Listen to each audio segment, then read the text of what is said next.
Because the reality is like you look at the world and not one person has been able to ever get rid of anything we don't like on this planet. It's never gone away. I've never Yeah. seen any evidence of it. And so Yeah. it's like, well, let's ask a different question. If I can't get rid of it and nobody else on this planet can get rid of it, maybe it serves a purpose, right?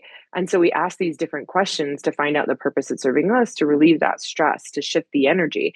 And all of a sudden, situations go from this is in the way to what I'm having and I'm frustrated, I'm burnt out by it, to this is on the way. And yeah, it's a challenge, but it's an energizing challenge. And it's something that I want to overcome. And it's something that I want to get to the other side of.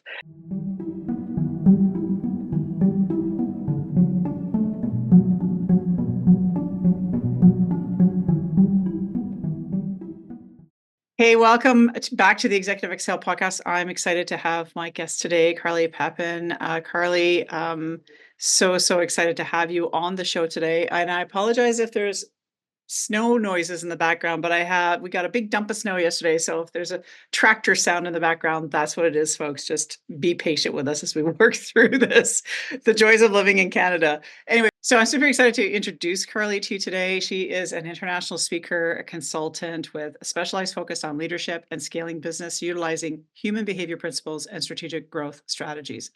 She shares the message that regardless of one's background, occupation, or origin, every individual encounters personal and professional challenges stemming from their own perceived flaws.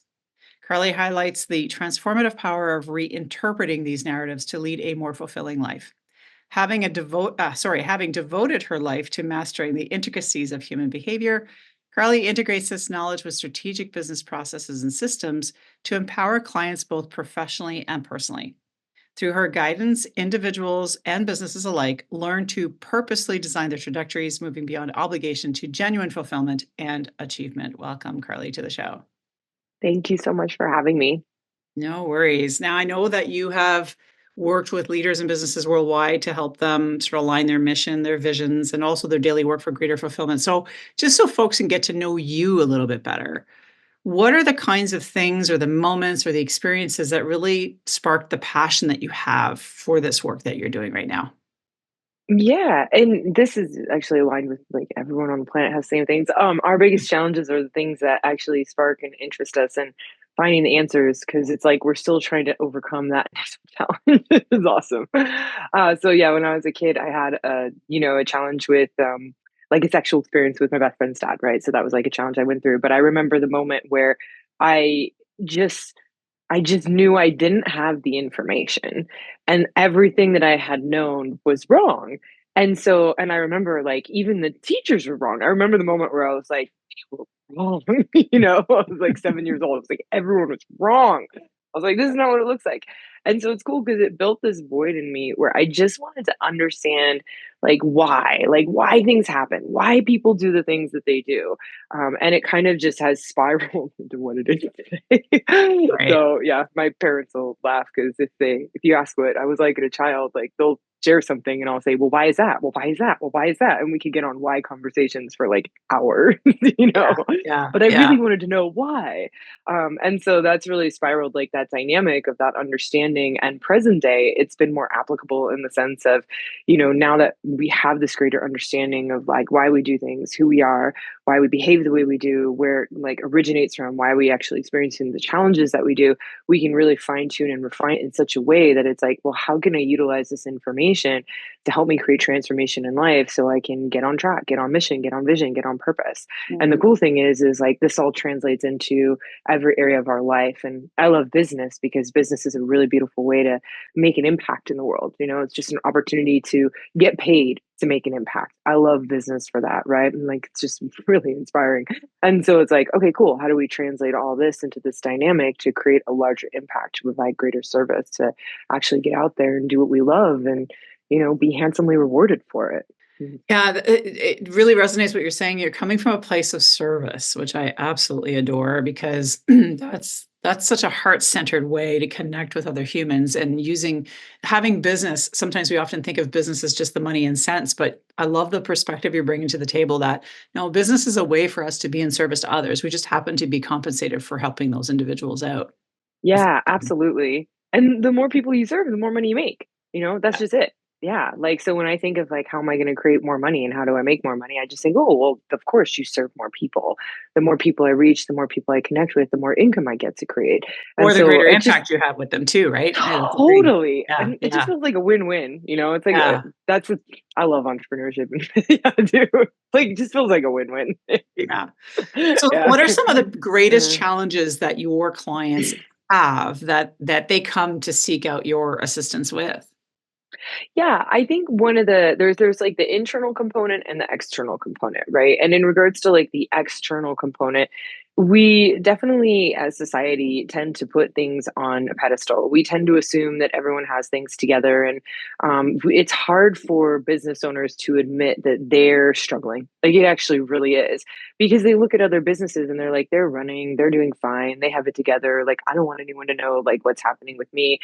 Sometimes there's real challenges in the workplace where, owners and CEOs are having freakouts and stuff, Mhm, and there's nothing wrong. Like oftentimes it's like we work on the internal component, but most of the time it's like because your business is a little bit of like a mess on the inside and things aren't organized and structured. So you come to work and you're frustrated every day, just mhm, as what it is. And you can't get people in like to do with their job and show up and get things done and things are falling in the cracks. And you show up and you're pissed off. It just happens. yeah, So a lot of people don't like to admit that all these things are going on because they have and make this assumption that everyone else is not doing it. A lot of people are doing this. So it's part of it is like going in and just diagnosing a business and seeing where the gaps are. Are you having a hard time motivating your people? Are things not getting done? Are things falling through the cracks? Do you not have like a clear strategy that you're following, a vision? Do you not understand the execution? Are you guys not able to track what's going on? Because all of this stuff is unclear. Are you low on cash flow? It's like we go in and we diagnose the external component that's causing a significant amount of stress so we can put the tools and the processes in place, which does take some time, but obviously it's worth it. And that's mm, a big stress reliever. That's a big one. Because remember, yeah, when the company's running more effectively and efficiently, the culture is also going to be impacted by that too. People enjoy the job more, you're more relaxed, all that fun stuff. The other dynamic is the internal component.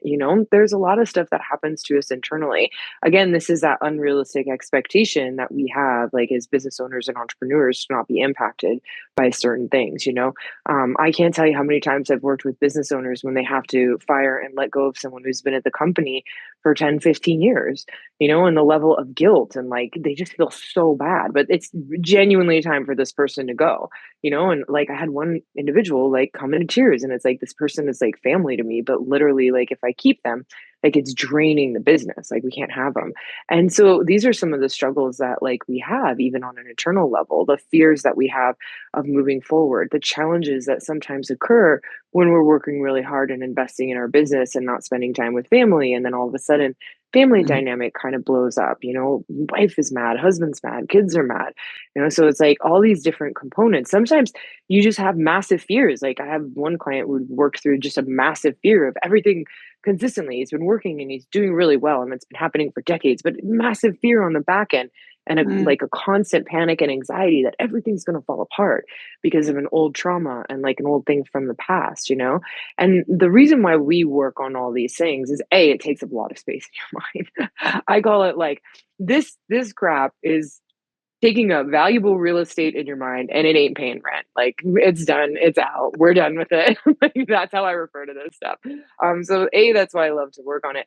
And B, like once you clear that, you stop focusing on all this like anxious stuff and this brain noise dissipates. And behind that brain noise is your objectivity. It's yeah, your mission. It's your vision. And you get more clear on next steps. You know exactly what to do. You know where to go, because this is the cool thing about working with business owners. Like, your business, your life, your mission better than anyone else on this planet. I'm right, not coming to you to tell you what to do. We clear all this noise so that you look at me after a session and say, I know the next steps. Thank you. yeah. I know exactly what to do. And so that's the thing. It's like, it's basically that internal empowerment to be able to give you permission to do what you already know what like to do. We just clear all the noise that's blocking it. Hmm. It's amazing because a few really good salient points around that. It's things that I see in my client base at the executive leaders that I work with is the notion of imposter syndrome, right? They're going to figure out I don't know what the hell I'm doing, right? Which is funny because none of us do. Yeah. All trying None to of us just do. figure it out, right? I love that. I love that Uh, that sort of point that you made around that. And I also love the fact that, the notion of comparison, right? Comparison, I think I forget how it's actually phrased. I'm paraphrasing, but comparison is a dream buster. It's basically the killer of dreams, right? Because we compare ourselves, but ultimately we all bring our own flavor to the table as business owners, as executives, as leaders. We're all very individual in how we treat and how we behave and how we bring things forward. So it's interesting to me that we tend to compare with other people out there. It just seems so, well, it's not supportive of your own mental health. Let's be honest, right? We know that. So then so there's a couple of things in there where there's imposter, there's mindset. So then if the problem is internal, say you've managed the systems of the business, you've looked at efficiencies, but really there's still this eternal issue with this like CEO, CFO leader at the table. What are some steps you start to take with them to sort of detangle the mess that is their mind? Yeah, first it's the diagnosis stage where we find out Right. like what the mess is, right? And so it's Right. like, well, what's actually going on? Is there something that you can't stop thinking about? What is that thing, right? Because that's going to be something that's causing stress to you. It could be something that's just happening present day, or it could be something like from the past that you have a really hard time just like getting out of your mind, right? Mhm. So we find out like what's taking up that brain noise. What do you think about the most? What are you stressed about the most? And then we kind of just like follow the thread and like figure out where that goes and open that up and figure out like how to transform that dynamic. Is it a fear? Have you lost something? Are you gaining something that's really stressful for you? And how can we ask these quality questions to shift your perspective? Right? Because the reality is like you look at the world and not one person has been able to ever get rid of anything we don't like on this planet. It's never gone away. I've never Yeah. seen any evidence of it. And so Yeah. it's like, well, let's ask a different question. If I can't get rid of it and nobody else on this planet can get rid of it, maybe it serves a purpose, right? And so we ask these different questions to find out the purpose it's serving us, to relieve that stress, to shift the energy. And all of a sudden, situations go from this is in the way to what I'm having and I'm frustrated, I'm burnt out by it, to this is on the way. And yeah, it's a challenge, but it's an energizing challenge. And it's something that I want to overcome. And it's something that I want to get to the other side of. And this is cool because this is the natural resilience we have as humans, right? You want more resilience, go face more challenges that are inspiring. Because Yeah. naturally when you face a challenge, your resilience comes through. You don't build resilience. It comes forward naturally, right? And so it's like, well, let's just get you less stressed about the challenges you're facing. Let's coordinate and organize your life into a way where we can also bring in more challenges that are Mhm. inspiring to you and meaningful for you, and so that you have this resilience, you have this strength, and you keep understanding and experiencing like the amazing thing that humans can do, but you feel it, you experience it, and part of the personal development is getting you out of your head and out of your own way to live and experience like what you're capable of. Like, it's a Yeah. huge part of the personal development. I love the phrase, it's what's in the way versus what's on the way, and I also something that I also resonate with the notion of reframing stress or reframing the things you can't control, because as you say, things are always going to be there. One thing I always work with my executive clients is that, listen, guys, the stress is always going to be there. The pressures, the time frames, the unrealistic expectations, they're always going to be there. It's in the how you deal with it that matters, right? It's moving through that stress or dealing with it in a way that's productive and balanced. So then when someone says to you, "Well, I think I can get around this reframing business, but I'm still struggling." So, are there additional tools that you have in your tool belt where you're like, "Okay, now it's time to take out the big guns. Now we're going to take out this piece." Like, is there some other tangible tip that you can provide someone that's really struggling with stress or a lack of boundaries or a lack of balance or something like that? Yeah. So when we think about that lack of like balance, that stress that's going on, it's going to indicate that there's going to be the two components, the internal component that we just talked about, but there's Yeah. another component where it's like I would really dive deep into your life and see what you're doing every day, because chances are that you're going to be engaged in things that are also uninspiring to you, right? So there's a difference between the charges, the things that frustrate us and burn us out because we have only negative associations to them, right? And Mm, that's going to be something that is a trigger or a charge. If and by the way, if we only have a positive association, that's also considered a trigger or a charge because that's a right. one-sided viewpoint. Yeah, and that's a fantasy. Every owning a business is not all positive. Yeah. Like, Agreed. it's a fantasy to think that. And so that's a Yeah. trigger and a charge. So it's these emotional imbalances where we see things as one-sided. That's the one dynamic that we kind of just dove into a little bit. The other dynamic is it genuinely just might not be something that's inspiring to you. It genuinely might not be something that you would love to do, right? Mm, So like a great example for me is gardening. I love being outside and I'll go exercise and do my thing, but you will not see me gardening. Do I want to eat farm fresh food? Yeah, for sure. It tastes amazing. But do I want to make it myself and grow it? Absolutely not. So if I'm forcing myself to do that on a daily basis, I'm going to procrastinate. I'm going to be frustrated. I'm going to hesitate doing it. I'm going to yeah. mess up. I'm not going to actually want to put in the work to actually understand how to get it done. I don't Mhm. want to go through the stresses and the pains of getting that done. All I want is the end goal. So, what's the reality for me? To actually go out and create a garden is a fantasy. That's a Mm, fantasy because I'm not willing to do what it takes to get there. But if mhm. you look at me in business, I'm definitely willing to do what it takes to run a business. I definitely am. Like I'll go through all the pleasures and all the pains and I'll go through all the education and it's very humbling and it's also quite inspiring. And Yeah. you're exhausted some days and some days you're energized and it's like a beautiful roller coaster and I love it. Right. And so that demonstrates that my life shows me that that's something that's fulfilling and meaningful.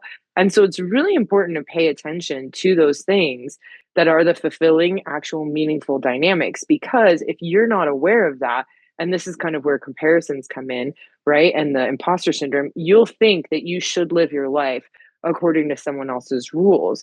And you'll start to try to imitate their purpose and integrate that into your life, which may be your version of gardening, right? That may be the thing, like the death trap for you. So here Yeah. you are, yeah, like comparing yourself to this degree that now all of a sudden you're implementing something that you hate because you've put this person on a pedestal and you're just killing yourself and you're killing your life because you're miserable doing this. When in actuality, there's something else that energizes, there's something else that fuels you. There's something else that you want to go through pleasure and pain to get to the other side of. So that's the other dynamic is this is a real learning component of learn about yourself, understand who you are, understand like in detail what is meaningful, purposeful to you, your mission, your purpose, and keep refining that because the more that you understand that, the more that you can say no to these experiences that are naturally going to burn you out and they're going to beat you up because you're not going to succeed. I will not succeed as a gardener. I will not. I know I'm going to fail. So if I go try to be one, I'm a failure. You Hands be down. girl. I'm I not tried going to doing get it during through. COVID and I had every Japanese beetle eating away at my vegetables and it was me in the beetle battle in the backyard and I was like, screw Yeah. this. I'm done. I'm just gonna You're go to like, the I'm local over it. market. Yeah. Yeah. The actual person who loves it is like, Yeah. I will figure this beetle situation Yeah, out. I And then will like go they at get, it. That's yeah, right. and they get to the other side. Like I'm not that person in that area of life. Yeah. And so Right. if you continued with that and you were doing that today, you'd still be beating yourself up. And it's like, Yeah. for what? Yeah. Yeah. Yeah. And then so when we talk about vision and mission, I tend to Yeah. sometimes lose people, right? They kind of go glossy eyed, like, oh, vision statements and missions, because we always think of it in the corporate sense of what a vision and mission statement is. But from a personal vision perspective, what might that look like for somebody? Like, Yeah. My let's keep it simple. personal is integrated directly into my business. Yep. And so this is where and it's funny because everyone's personal mission is actually integrated into their business. I love making these links with people. They don't even realize what happens. Like what'll wind up happening, like I have a client who their father like failed as an entrepreneur, right? And so as a result, lost a lot of cash, lost a lot of money, and then all of a sudden everyone had to move, the family fell apart, super big trauma for him. But the way that he works right now is he's created an opportunity where he has a business as a sales team. You make a really solid, stable base, and you can really become incredibly financially independent and incredibly wealthy depending on the amount of work you put in to create these additional sales. Right. And so it's kind of cool. It's this dynamic where because he went through this challenge and this pain, he now has a stable base. So if these people can't be entrepreneurs and build the extra cash, they'll get the stable. They'll get the just enough for putting in just enough work. But those who want the extra can really become financially independent and like wealthy. And so it's cool. All of this was built because of a pain of what he didn't want someone else to go through, based on what he went through. And so part of his vision and mission is to help empower individuals to become financially independent and take care of their family and become wealthy and give their family what they want. And you know what? He's done it in a business. And so it's not separate from who you are. The only difference is how I say it to myself, like how he says it to himself is going to Mhm. be different to how he says it in the company. Like obviously he's not going to say that to like a group of people. They're not going to understand it. So you just transform the wording of what you're dedicated to into how everyone else can be engaged in it and feel alive and connected to that vision and connected to that purpose, right? And so it's really quite cool. Like they go hand in hand. And everyone who's built a business, like sometimes we think like it's just for money, but there's other things that are involved in that because there's like an infinite number of businesses you could build. Like, why did you build this one? Like, even if Right. it was for money, there's still an infinite number that you could do for money, but you specifically chose this. And when we find out why, it's like we can understand more of your personal vision within the company. And then we create like and structure that around the vision for the company that employees get connected with, that I get connected with. And this is cool too, because I love the Sony vision. Like, this one was really inspiring, and the initial one was that he wanted to change the way that people view Japan, and he wanted Japan to be the leader in technology. So his vision wasn't even around like a company, it was around a country, you know? And if Mhm. I don't know about you, but I want to sign up for that. Like Yeah. that, it gives me goosebumps and chills to think like that's what you want to do. Like, sign me up, Sony. Yeah. Like, I'm in. And so when you can translate your vision into a way that's inspiring, not only your employees sign up, but I sign up. And we see this with Tesla right now. We see this with Elon Musk.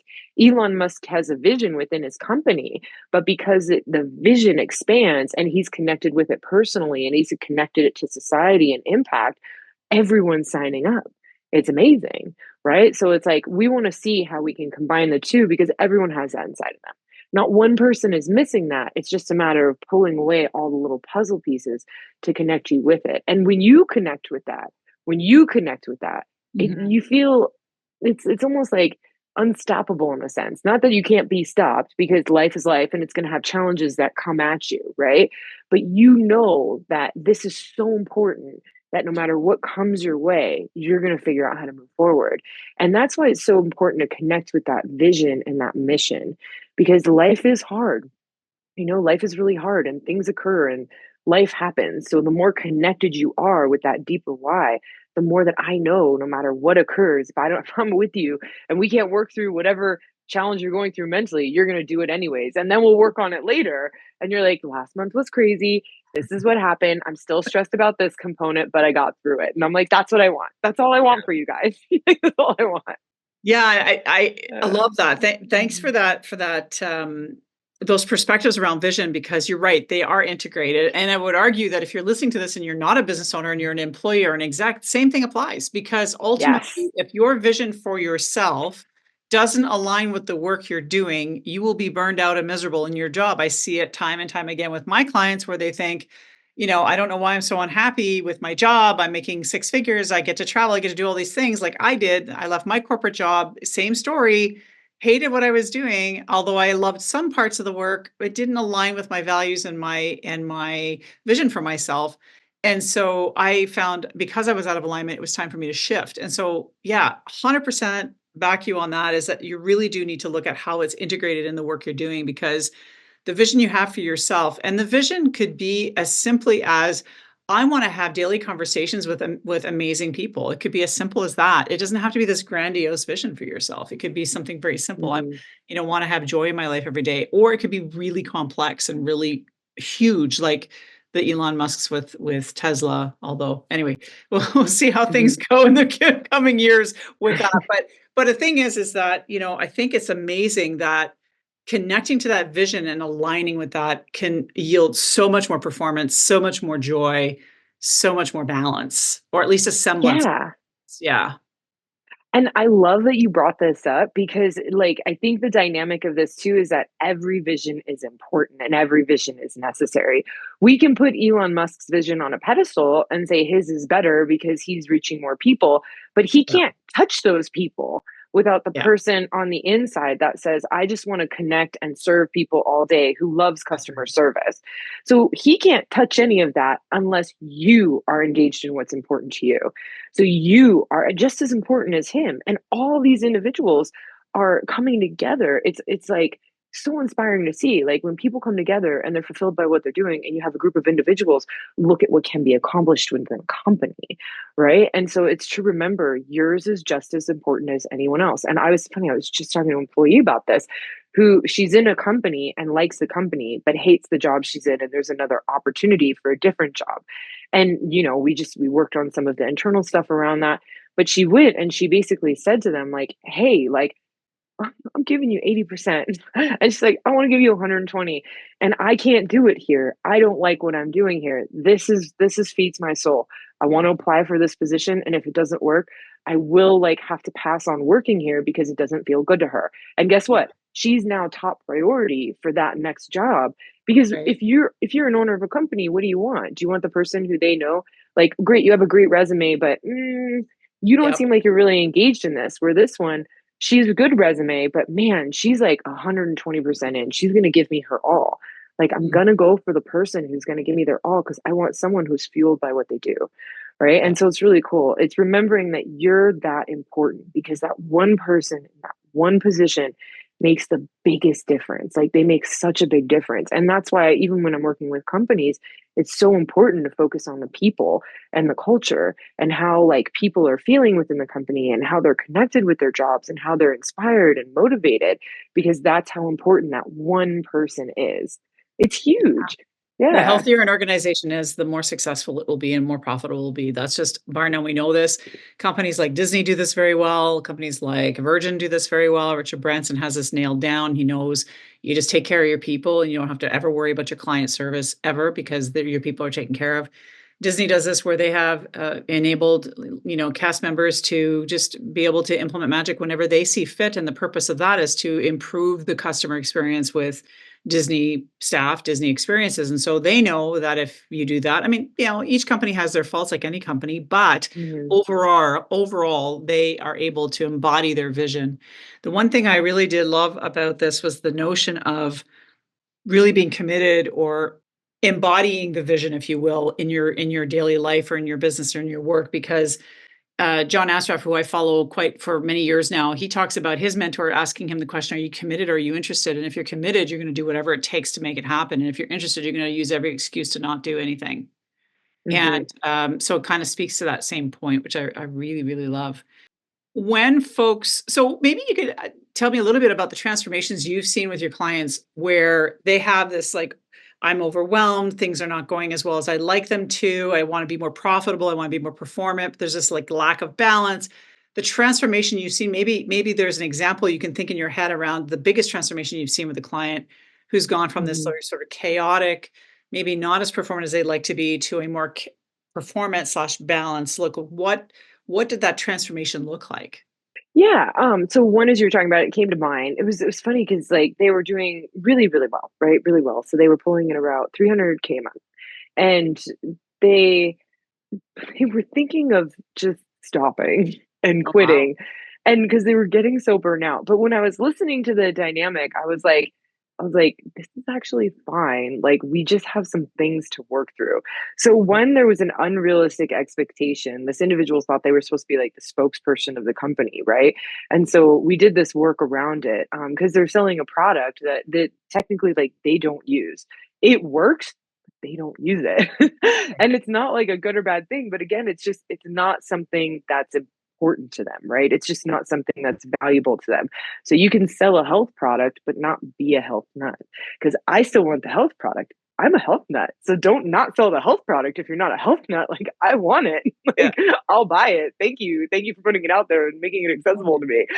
So she had this unrealistic expectation that she had to be the spokesperson. And when we kind of like worked on that dynamic and the comparison to another individual who was in a similar field, who was the spokesperson and owned the company, it gave her permission to stay on the back end. The other dynamic was there was a lot of burnout because of like all the work that she was doing, and she was frustrated about like some of the things that she was having to face and the challenges that she was going through. And so the next step we did is we worked through those dynamics and helped shift the perspective. And it was really comical because she got on the phone. It was like our sixth session or something. And she's like, "It's weird, Carly. Like I know I wanted to work less." And she goes, "But I'm working more and I feel better." And I was like, solid. I was like, that's what we're going for. Like, that's what we want to do. And she's like, "I feel better." And she's like, "I'm really enjoying myself again." And I was like, that's awesome. And so it's that dynamic of just shifting the perception of the challenges you're going through. So that's like an example of someone who definitely was destined to be in the company that they're in, but had internal judgment. But Right. sometimes there's people who aren't destined to be in that. Like I worked with another individual and he has a company and there's like 200 people who works under him, and he's very burnout and he's very stressed, right? So he was struggling giving himself permission to delegate. And so there were jobs that like when I would get on the phone with him, he would tell me like what he was doing and what we were working on. And I was like, I don't even want you to like, I don't even want to work on the burnout for this. I was like, you're the owner. I was like, why are you doing this? Like, you have an entire department to handle this. I'm like, let's figure that out. And Mhm. so for him, it was helping him to like feel comfortable delegating and letting go of the reins. And now that he's done that, he's transitioned into coaching and speaking, and he got to do like a TEDx talk. It was really cool. And so now Nice. he's doing what he loves, and so it's like two examples. One who we cleared burnout and they got into that job because they loved it. And then the other one we cleared burnout and they got out of that job and they went to Right. something else that they really loved. But now like the company is managed and they could still bring in the income without having to like, I have to sell everything and start over. Right. And so it's cool. Like there's different ways that it can go. And I think this is what I love about people. It's like I never know which way it's gonna go, but like first let's do the work and see who you are and where you're meant to go. Right. What are some of the daily habits that you help these same clients sort of establish so that they can continue to progress in that success that they were having? Yeah, so this is a customized daily habit. Every client is going to have their own daily habits. Right. The reason for this is like if I tell certain clients, like the one who's not into health, if I go tell her to exercise every day, she doesn't want to. There's nothing wrong with it. Like, not everyone likes to do it, right? But if I tell the one who loves health to exercise every day, they're like, yeah, I'm into it. Let's do this, right? So it's a different dynamic. And that's why it's really getting to know who you are, your values, your purpose, what brings you meaning, and then coordinating your life in such a way that everything that you do in the day, I want you to specifically include those things, right? Everything has to include that, and that's important for you. And the reason is because that's what's going to give you fuel. Like everything that you know, no matter how tired you are, when you do it, you get energy. That's Yeah. something that's meaningful to you. So imagine if I made you fill your day with all the things that no matter how tired you were, gave you energy. What would your Mhm. day be like? You could have like the craziest day, the worst day, but you know that every task is going to energize you. You can Yeah. get through a lot. And so, and this is different for everyone, right? It could also, sometimes it's work, right? With me, I really love working. So it's like work is going to be one of those dynamics. But I also love family. I love health. So I'm exercising a lot, you know, really active dog. Like, so I can make sure I'm outside all the time. And I really love this. And so my day is really jam packed, but I'm also including all these other things that I really, Right. really, really, really love. Right. So by the time like the end of the day comes, I feel very fulfilled and very productive. And sometimes it's not because I've gotten a crazy ton of work done. Sometimes it's just because I've gotten a crazy amount of things done that are on my personal to do list of what's inspiring to me. And so whenever I'm working with someone, we're really connecting with who you are, what you love, and what does that personal to do list look like for you? You know, how do we give you more of that? And then how to integrate that into your day-to-day life depending on that For individual's unique sure. desires. Yeah. Yeah. Yeah, 'cause, that is so important, the connection to joy and the things that inspire you to give you energy, and then the things that drain you, going to the 4-hour work week really is delegate, send off, give it to someone else who's a little bit more of an Yeah. expert in that space. If you don't have to do it, why do you do it? That kind of thing, so that you can sort of start to grow that mindset a little bit more, and yeah, and help the leaders become more performant. I love that. Closing in on the end of the podcast, I just wanna know you mentioned a little bit about exercise, but, like, how does Carly maintain her balance as you get busy or when you Oh feel my overwhelmed? What are some of the favorite things that you do to support yourself? When I'm overwhelmed, I put more on my calendar, and the reason why is because I know that if I just sit there and I'm like, "Oh," like, sometimes people are like, "I just need to take a break," and I'm like, "I don't wanna take a break," because if I take a break, all I do is your brain just runs on the Mhm. problem, and you just, like, you perpetuate the issue, and so I'll fill my day, I'll do more podcasts, I want more coaching calls, I make sure I'm doing more exercise, I spend more time with my family, I pack it in with everything I love. And the reason why I do that is because all those things that I love make me show up and connect with that fulfilling, authentic, inspiring part of myself. And when I connect with that, then in between all these things that I love, when I rethink about the challenge, I can think about it with more objectivity because now I've disconnected from the emotions and the Mhm. trigger and I'm more objective because I've been engaged in something inspiring. So it's like I don't slow down to speed up. I speed up to slow down. Like, and it really has worked. And I know like sometimes people are like, "What are you doing?" Because everyone's like, "You should meditate, you should relax." And I'm like, the exact opposite of what like is helpful because those are the moments where you just it's like you sit there and you spin out. You get all Right. spun out and you're like, this is happening, this is happening, this is happening, and you spiral, like you just spiral down. So take the breaks and like fill those little in between spots with things that are massively inspiring because that immediately gets your executive center going. It takes you out of your amygdala, which is your hindbrain. So it takes you out of fight or flight. It gets your executive center running. And then when you go back and you think about it again, you have more of your executive center active instead of just the fight or flight. So this is when I say like living like in your values and like your life purpose will save your life. I mean it. Like I Yeah. genuinely Yeah. mean it. I Yeah. say it like I feel like every podcast I'm on, every freaking consult I'm on, I'm just like really trying to impress this because I know that life is challenging. So the more that you're incorporating these things, the easier it is for you to get through some really challenging things, guys. Like love Yeah. yourself. Love yourself enough to do Love that. yourself. I love that. That's sort of Yeah. a really great thing. And I'm gonna add to that to say that there was a study done in the government of Canada. We had there was a study done years ago where it aligns with this living in your values will save your life. Folks that were not happy in their work as execs, the longer they stayed at work, the more likely they were to die post-retirement in a short period after Mm. retirement. So the sooner you left your government environment when you weren't happy, the longer you lived. They did retrospective studies to see how long people lived beyond retirement. And it turns out that people that retired before the age of 65 or 60 tended to live to a ripe old age versus those that stayed to 60, 65 and died within a Mhm. couple of years of retirement. So it just goes to Yeah. show you the impact of the stress and not living in alignment with your values has on your body, especially as you become middle-aged and older. And middle age is not 50, by the way. Middle age is 35 because the average human doesn't live to 100. Just putting that out there, guys.